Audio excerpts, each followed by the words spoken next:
Good morning dear students. बेटा आज हम लोग डिस्कस करेंगे next topic, that is Bohr's model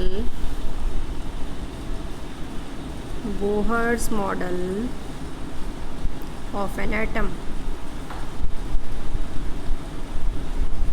Bohr's model of an atom.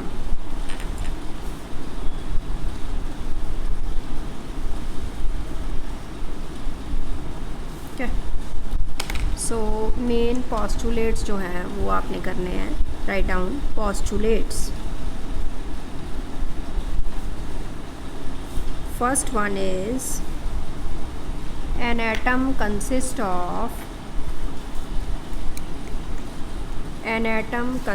of heavy positively charged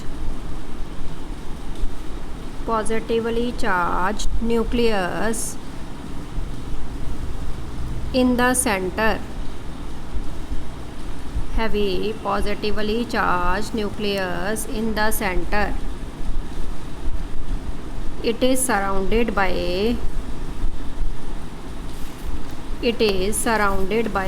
electrons.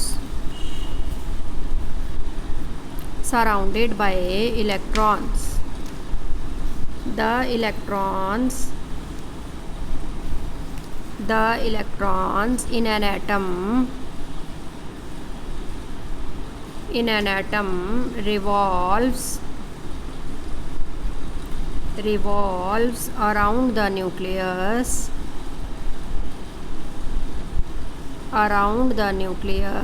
in certain selected paths.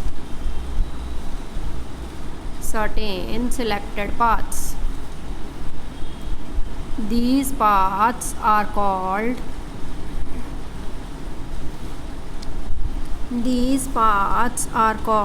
orbits or energy levels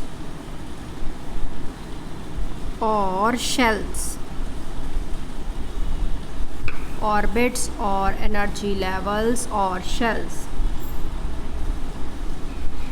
These are represented as 1, 2, 3, 4, so on, and are also designated as K, L, M, N and so on. So Bohr के accordingly first point क्या है, atom के centre में small but heavy positively charged centre है. In the centre there is a small but heavily charged centre. This centre is called as nucleus. Around this nucleus there are shells. there are circular orbits, there are energy levels के जिनमें electrons revolve करेंगे.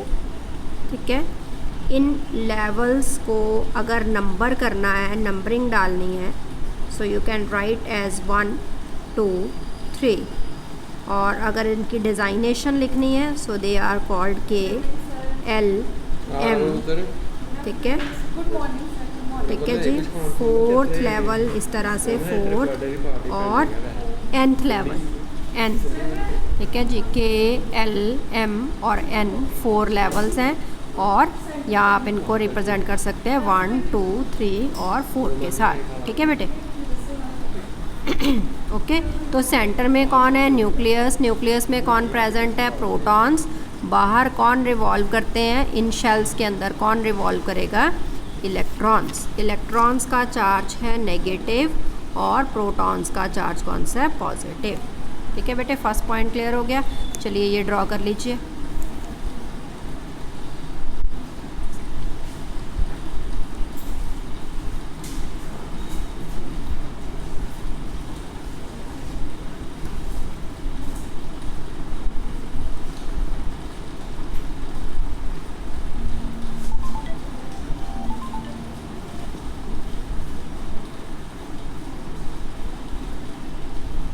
हाँ जी, first point हो गया सबका बेटे। Okay, चलिए number 2 point लिखिए।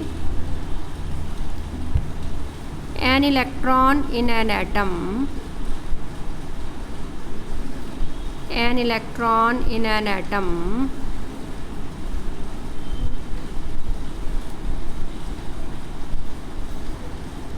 does not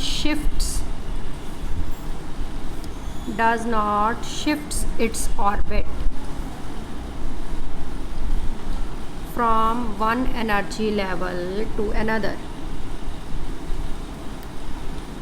from one energy level to another with respect to time। कोई भी इलेक्ट्रॉन अपना ऑर्बिट शिफ्ट नहीं करेगा टाइम के अकॉर्डिंगली। ऐसा नहीं है कि अभी के में है, थोड़ी देर बाद उसने एल में चले जाना है, फिर एम में, फिर बैक आ जाना है। They don't change their position with respect to time until and unless they have to loss energy.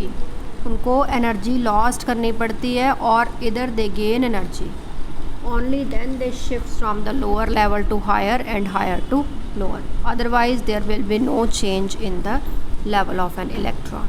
सो कोई भी इलेक्ट्रॉन अपनी पोजीशन को चेंज नहीं करेगा, सिर्फ अगर के का है के में ही मूव करेगा, अगर एल शेल का है तो एल में ही मूव करेगा, और एनर्जी को लॉस करने के बाद या गेन करने के बाद ऑर्बिट को चेंज किया जा सकता है।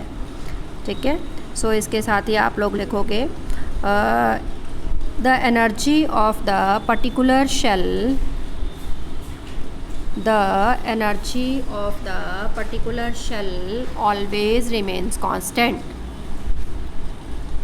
always remains constant. So these orbits are called, so these orbits are called stationary orbits। Energy इनकी कांस्टेंट है, so these are called as stationary orbits or allowed energy levels, or allowed energy levels, right? Now come to the third point. Only those orbits are permitted in which the only those orbits are permitted in which the angular momentum of the electron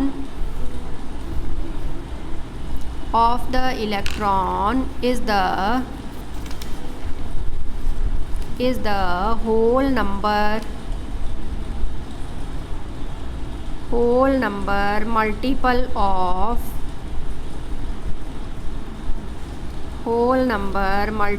of h upon 2 pi,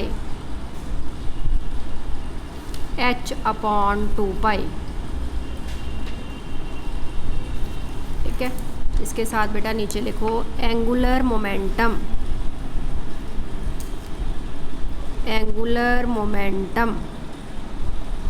is equal to n h upon 2 pi। Orbits वही बनेंगे, ऐसे नहीं कहीं पे भी आप के बना लो, कहीं पे भी एल एम कुछ भी नहीं बना सकते हो, वहाँ उसी पोजीशंस पे ऑर्बिट बनेंगे जिन ऑर्बिट्स का angular momentum n whole number है h अपॉन 2 पाई के इक्वल रहेगा, whole where n is your whole number. ठीक है, एंगुलर मोमेंटम का फॉर्मूला होता है बेटे mvr is equals to nh upon 2 pi. Here m is mass,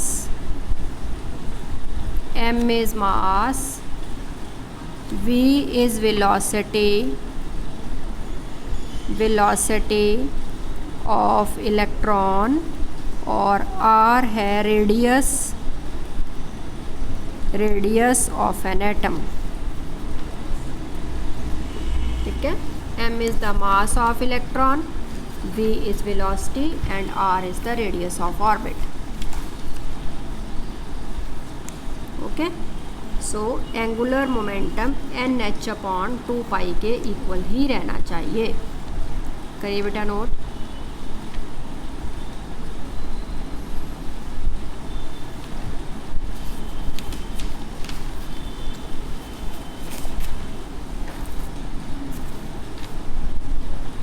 ठीक है,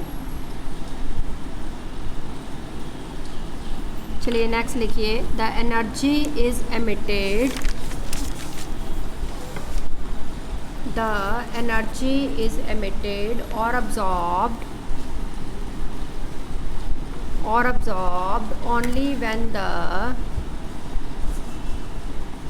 only when the electron jumps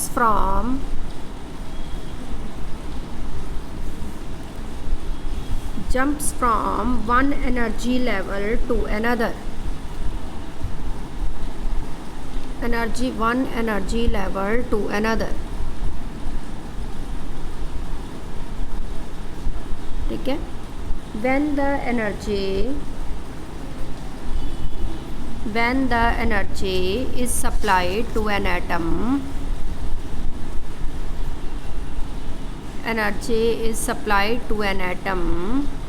its electrons jumps from lower energy level to higher level,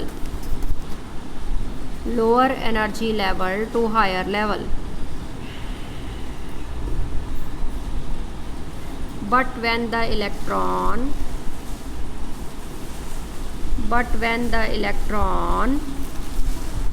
loses energy,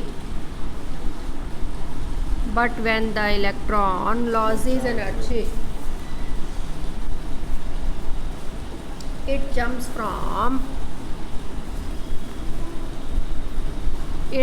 from higher energy level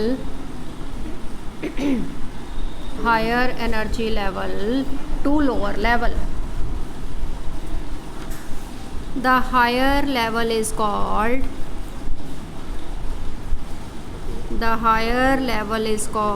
excited state, lower level is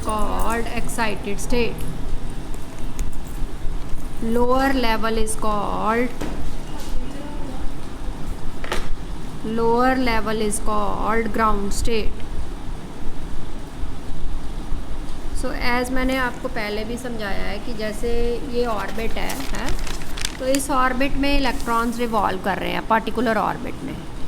her orbit की अपनी एक fixed energy है, allowed energy levels हैं, तो कोई भी electron इधर उधर नहीं होता। ऐसा नहीं है कि कभी भी K उठ के L में चला गया, M से उठ के N में चला गया, M से उठ के K में आ गया। This is not possible. जब तक एक इलेक्ट्रॉन एनर्जी को लॉस या गेन नहीं करेगा, कोई भी इधर उधर शिफ्ट नहीं करेगा। ठीक है, ये एक फ़िक्स्ड एनर्जी लेवल्स होते हैं, इनको चेंज करना इलेक्ट्रॉन्स के लिए इतना इजी नहीं है कि ऐसे ही विद टाइम ये चेंज नहीं हो सकते। बट अगर कोई इलेक्ट्रॉन ठीक है एनर्जी को गेन करेगा तो फिर शिफ्ट करेगा, फिर लोअर से हायर में चला जाएगा, और अगर हायर लेवल पे है एनर्जी लॉस करेगा तो फिर बैक कहाँ पे आ जाएगा, लोअर लेवल में। सो यही चीज़ मैंने आपको लिखाई है कि when an electron gains energy, या आप लिख सकते हो when the energy is supplied to an electron it goes from the lower level to the higher level, और in the other hand if an electron loses energy it shifts to from higher level to the lower level. और वैसे भी एक चीज़ और है कि higher जो level है that is called as excited state, sometimes it is called as excited state higher level को, और जो लोअर लेवल है that is called as ground state. ठीक है, तो ये हैं आपके बोहर के पॉस्टुलेट्स कि एक इलेक्ट्रॉन है वो न्यूक्लियस सेंटर में है, आउटर रीजन में इलेक्ट्रॉन्स रिवॉल्व करते हैं और उनके फिक्स्ड एनर्जी लेवल्स हैं। एनर्जीज लेवल्स फिक्स्ड होने के कारण these are called as stationary states, allowed energy levels, और हर एक ऑर्बिट का जो एंगुलर मोमेंटम है वो होल नंबर मल्टीपल h/2 के इक्वल रहेगा और इलेक्ट्रॉन्स अपनी पोजीशन को कभी भी चेंज नहीं करते if and only if they have to loss और gain energy, otherwise they can't change their position. ठीक है, तो इसके बाद हम लोग करेंगे बोहर्स मॉडल के बाद नेक्स्ट जो हमारा टॉपिक रहेगा वो होगा Heisenberg uncertainty principle. Heisenberg uncertainty principle. So let us define what Heisenberg said in its principle. It states that the position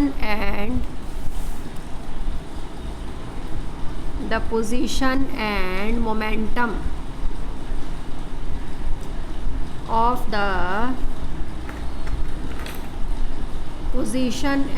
momentum of the microscopic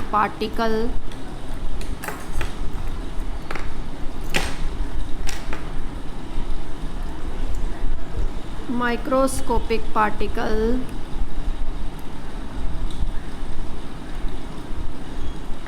cannot be determined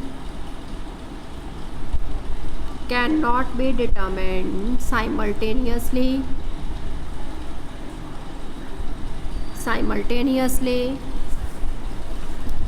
with great accuracy।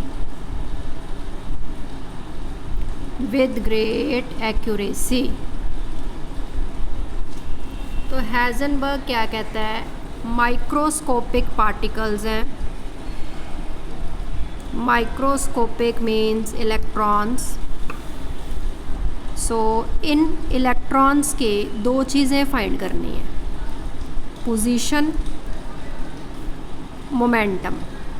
Momentum या velocity आप कह लो। Momentum is actually the product of mass and velocity, so bracket में आप velocity भी लिख सकते हो। मोमेंटम, पोजीशन या पोजीशन के साथ वेलोसिटी, तो ये दोनों टर्म्स हमने फाइंड आउट करनी है, साइमल्टेनियसली फाइंड करनी है। यू कांट से एक बार आपने पोजीशन फाइंड कर ली, एक बार में मोमेंटम कर लिया, नो। दोनों ही टर्म्स को, दोनों ही पॉइंट्स को आपने इकट्ठे एक ही टाइम पे फाइंड आउट करना है और दोनों में से एक करेक्ट रहेगी, दूसरा रॉन्ग हो जाएगा। एक की वैल्यू आपकी एक्यूरेट रहेगी और दूसरी की जो सेकंड जो टर्म होगी उसकी वैल्यू जो है वो उसमें एरर रहेगा। So we can't find the position and momentum of the micro particles with the great accuracy. This is given by the Heisenberg and so called as Heisenberg uncertainty principle. So mathematically delta x, that is uncertainty in position. Uncertainty means variation, changes, जिसमें exactness नहीं होती है। Delta P uncertainty in momentum, right, according to HUP, Heisenberg uncertainty principle, delta x into delta p greater than is equals to h/4 pi. Remember this formula as it can be used in numericals further in the next lecture. Delta x into delta p greater than is equals to h/4 pi, right beta? P is equals to mv, mass into velocity. So delta P is equals to m delta v. Therefore delta x into m delta v greater than is equals to h/4 pi. Another formula. that should be used in the numerical problems. And this is Heisenberg uncertainty principle. Is that clear to all? तो आज के topic में हमने दो जो हैं main important concepts clear किए हैं. एक है बोहर्स का मॉडल और सेकंड है हाइजेनबर्ग प्रिंसिपल. दोनों ही बेटा आप लोग रिवाइज़ कर लीजिएगा और कल हम इसी टॉपिक के साथ रिलेटेड न्यूमेरिकल्स जो हैं वो सॉल्व करेंगे. ओके बेटा, have a nice day, goodbye, take care.